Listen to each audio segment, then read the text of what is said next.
ایسے ہوتا ہے نا، ایسے جو شام بیگم صاحبہ جو یہاں پر کھڑی ہوئی تھی انہوں نے تقریر بھی کی ہے، ایسے صاحب سرکاری عہدیدار سے یہاں پہ کھڑے کر کے تقریر، موبائل کو ہاتھ نہ لگائیں پلیز، ہٹ دیں آپ چھوڑ دیں پلیز، ہٹ دیں یہاں پہ سرکاری لوگ جہاں بھی آتے تقریر کرتے ہیں۔ نواز نے 1 گھنٹہ تقریر کی تھی یہاں پر، 1 گھنٹہ تقریر کی تب تو آپ کو مسئلہ نہیں ہوا تھا۔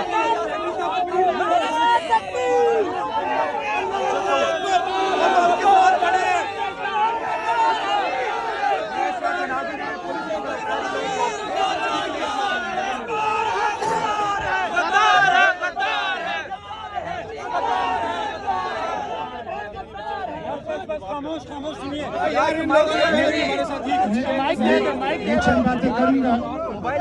میں پولیس والوں سے کہتا ہوں آرام سے بیٹھ جائیے، آرام سے بیٹھ جائیے، آرام سے بیٹھ جائیے۔ پاکستان آپ دیکھ سکتے ہیں پولیس کا سر رویہ دیکھ سکتے ہیں عوام کے ساتھ، کیونکہ غزہ کی بات لگے گی، فلسطین کی بات لگے گی، کیا کہیں گے جناب اعلیٰ کہ فلسطین کے لیے لوگ آئے ہوئے، اس لیے اس وقت اسلام آباد انٹرنیشنل ایئرپورٹ پہ جیسے آئے ہیں، اس وقت عوام کی ایک بڑی تعداد یہاں پر موجود ہے اور آپ اس وقت آپ دیکھ سکتے ہیں یہ مناظر۔ دوسری بات یہ ہے کہ آپ سب سے مسافہ ہوگا، لہٰذا آپ اپنے سب کا خیال رکھیں۔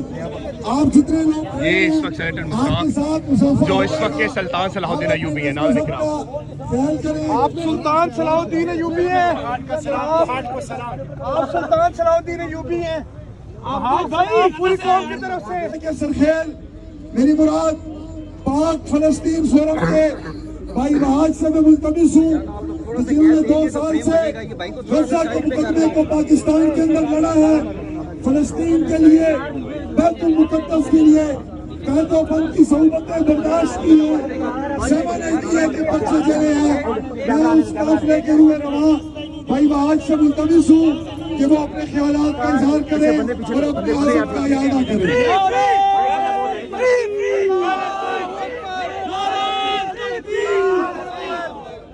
تمام لوگوں سے ایک تو گزارش ہے کہ پرنظم لیکن منظم رہیں۔ استاد صاحب آپ لوگوں سے گفتگو فرمائیں گے، اس سے پہلے صرف آپ کو یہ بتاتا چلوں کہ ابھی اس وقت سینیٹر مشتاق صاحب 6 شہری پاکستانیوں کی نمائندگی کرتے ہوئے فلسطین ایکشن کولیشن کی جانب سے، جس میں 8 جماعتیں شامل تھی، پاکستانیوں کی نمائندگی کی، اسرائیل کی حراست کو برداشت کیا اور اس کے بعد باعزت اور استقامت کے ساتھ مشتاق صاحب صہیونی ایجنڈے کو شکست دے کر یہاں پر آج اسلام آباد میں لینڈ ہوئے ہیں، اور یہاں پر مقصد صرف اور صرف اس فلسطین کے جھنڈے کے نیچے جمع ہونا ہے۔ فلسطین ہمارا ایمان ہے، مسجد اقصی ہماری غیرت ہے، ہمارا بیت المقدس ہے، ہمارا حرم ہے، اور اس کے لیے ہم خون کے آخری خطرے تک، آخری سانس تک ہم انشاءاللہ لڑتے رہیں گے۔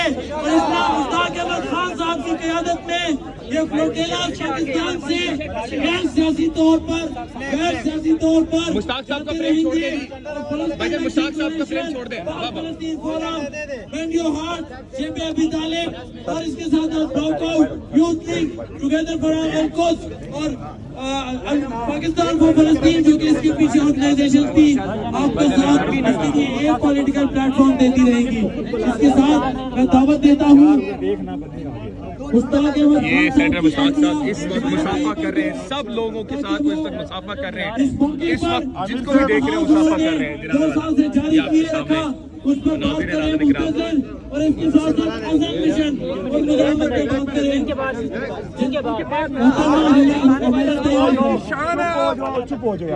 اس قوم کی آن ہے آپ اور اس ملک کی جان ہے آپ غزہ سے یہاں تک آئے ہیں، آپ نے ان کی ظلم برداشت کیے، اتنے دن انہوں نے آپ کو ریسٹ رکھا، پھر بھی حوصلہ نہیں ٹوٹا۔ دیکھیں سینیٹر صاحب کا، سینیٹر صاحب پھر بھی مضبوطی سے کھڑے ہوئے ہیں، اور انشاءاللہ جب تک ایسے لیڈر زندہ ہیں ہمارے ملک کو آنچ بھی نہیں آ سکتی۔ اور جو لوگ اسرائیل تسلیم کرنے کے خواب دیکھ رہے ہیں، یہ ان کے منہ میں ایک بڑا تماچا ہے۔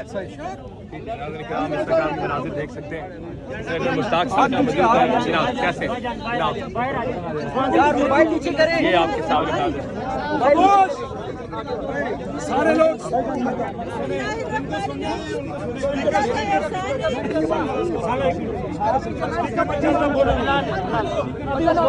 بسم اللہ भाई माइक आगे करना यार। हिरासत से वैसे भी तो इससे ज्यादा बड़ी आप क्यों धक्के दे रहे हैं जनाब? रोड बंद करके खड़े चले। रोड के साइड पे खड़े हुए जनाब, वो रोड के साइड पे खड़े हैं। इस वक्त पुलिस वालों को आप देख सकते हैं, क्योंकि फलस्तीन का नाम लगेगा इसलिए यहाँ पे पंजाब पुलिस आएगी, जैसे टीएलपी के साथ जुल्म हुआ। इस वक्त आप सामने देख सकते हैं ये रोड नहीं बंद कर भाई।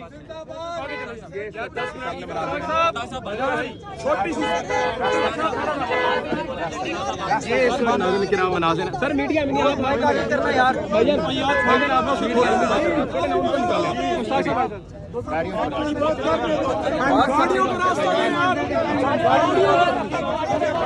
नवाज ने यहाँ पर एक पूरी तकरीर की थी जब वो आई थी, क्या बातें कर रहे हैं आप?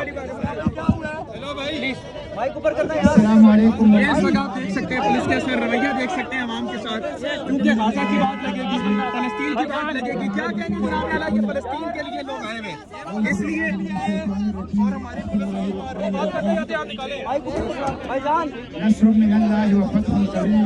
भाईजान आप पीछे हो जाए ना। ऐसे तो शाम बेगम साहबा को यहाँ पर खड़ी हुई थी, उन्होंने तकरीर भी की है। ऐसे साफ सरकारी अहदेदार ने यहाँ पे खड़े करके तकरीर, मोबाइल को हाथ ना लगाए प्लीज, हट दे, आप छोड़ दे प्लीज, हट दे। यहाँ पे सरकारी लोग जहाँ भी आते तकरीर करते हैं। ने 1 घंटा तकरीर की थी यहाँ पर, 1 घंटा तकरीर की, तब तो आपको मसला नहीं हुआ था।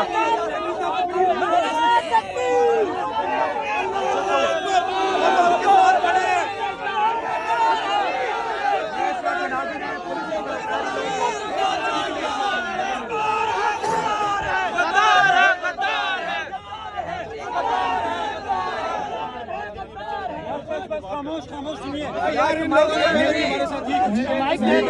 चंद बातें करूंगा। मैं पुलिस वालों से कहता हूँ आराम से बैठ जाइए, आराम से बैठ जाइए, आराम से बैठ जाइए। पाकिस्तान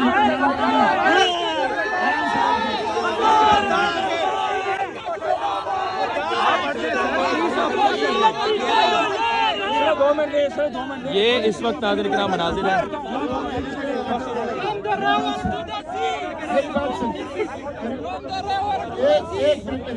एक लाइन गाड़ियों के लिए छोड़, गाड़ियों खुली है लाइन, एक लाइन गाड़ियों के लिए छोड़ दे ताकि गाड़ी चलती रहे।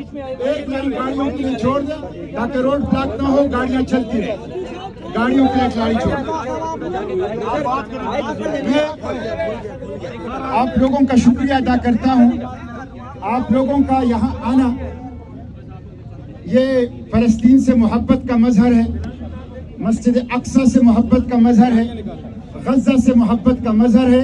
अल्लाह ताला आप लोगों की इस मोहब्बत को कबूल फरमाए। मेरे भाइयों, 2 साल से ज़ायद अरसा हो गया है। रास्ता बंद ना करें, रास्ता खुला रखें ताकि गाड़ियां चलती रहें। 2 साल से ज़ायद अरसा हो गया है। गज़ा के अंदर बदतरीन किस्म का जेनोसाइड है। गज़ा के अंदर एक ऐसी जेनोसाइड है, एक ऐसा कत्लेआम है जो इंसानी तारीख में जिसकी मिसाल नहीं मिलती।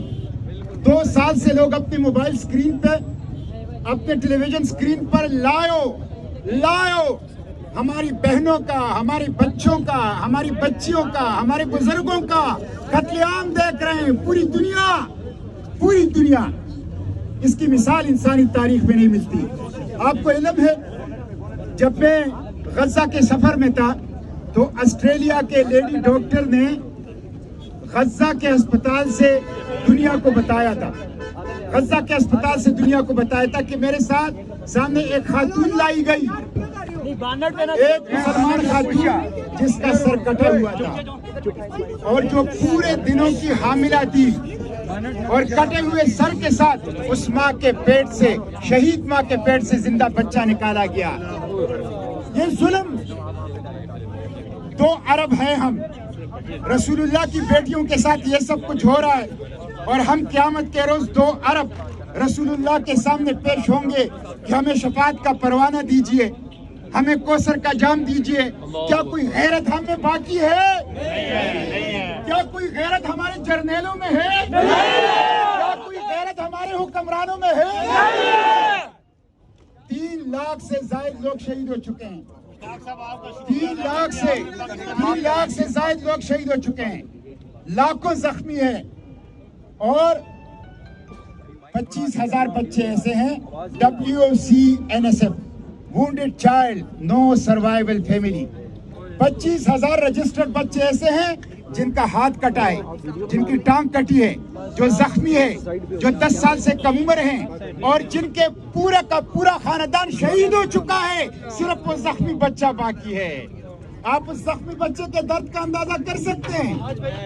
वो जख्मी है, वो अस्पताल में है, उसके बहनें शहीद, उसके भाई शहीद, उसकी माँ शहीद, उसकी वालिद शहीद, उसके खानदान का हर फर्द शहीद।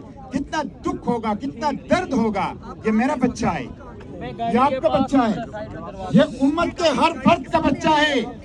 गज्जा को इन 2 सालों में सफ़े हस्ती से मिटाने की कोशिश की गई है। इसलिए ये हम सबका फर्ज है कि फलस्तीन के लिए उठें। ग्लोबल समूह प्रोटेला इसी मकसद के लिए है। जब यूनाइटेड नेशन ने सर्टिफिकेट दे दी कि गज्जा को सफ़े हस्ती से मिटाया जा रहा है, जब यूनाइटेड नेशन ने कहा कि गज्जा में जेनोसाइड है, तो मैं हुक्मरानों और सरदारों से पूछता हूँ, तुम किस चीज का इंतजार कर रहे हो? ग्लोबल समूह प्रोटेला क्या है? ग्लोबल समूह प्रोटेला क्या है? ग्लोबल समूह प्रोटेला जब हुकूमतें फेल हो गई, रियासतें फेल हो गई, हुक्मरान फेल हो गए और अक़वाम मुत्तहिदा फेल हो गया, वर्ल्ड ऑर्डर फेल हो गया, तो दुनिया के आम शहरी उठे, आम शहरी 44 से ज्यादा ममालिक के आम शहरी, उन्होंने अपने पैसे जमा किए, अपने पैसों से जहाज किराए के लिए, अपने पैसों से उसमें दवाइयाँ खुराक बच्चों के लिए दूध रखी और महीने का सफर समंदरों में करके वो गज्जा की तरफ खाली हाथ अपनी जिंदगियों को खतरे में डालकर अपने सरों को हथेली पर लेकर वो गज्जा की तरफ रवाना हो गए। ये अवाम का इत्तेहाद है, मशरिक व मगरिब का इत्तेहाद, सरहदों से, जोग्राफिया से, जुबान से, मजहब से, कल्चर से, ममालिक से, सकाफत से मावरा इंसानियत को बचाने, गज्जा को बचाने, फलस्तीन को बचाने के लिए इंसानों का इत्तेहाद ये ग्लोबल समूह प्रोटेला है। ग्लोबल समूह प्रोटेला के मकासद क्या थे? नंबर 1, गज्जा की नाकाबंदी जालिमाना है, इसको तोड़ेंगे। नंबर 2, गज्जा के अंदर इंसानी इमदाद पहुंचाएंगे। नंबर 3, गज्जा के अंदर जेनोसाइड को रोकेंगे। नंबर 4, गज्जा में जिन लोगों ने जेनोसाइड की है, नेतन्याहू, उसके जर्नल, उसके काबीना, ये इंसानियत के मुजरिम है, इनको कैफिर किरदार तक पहुंचाएंगे।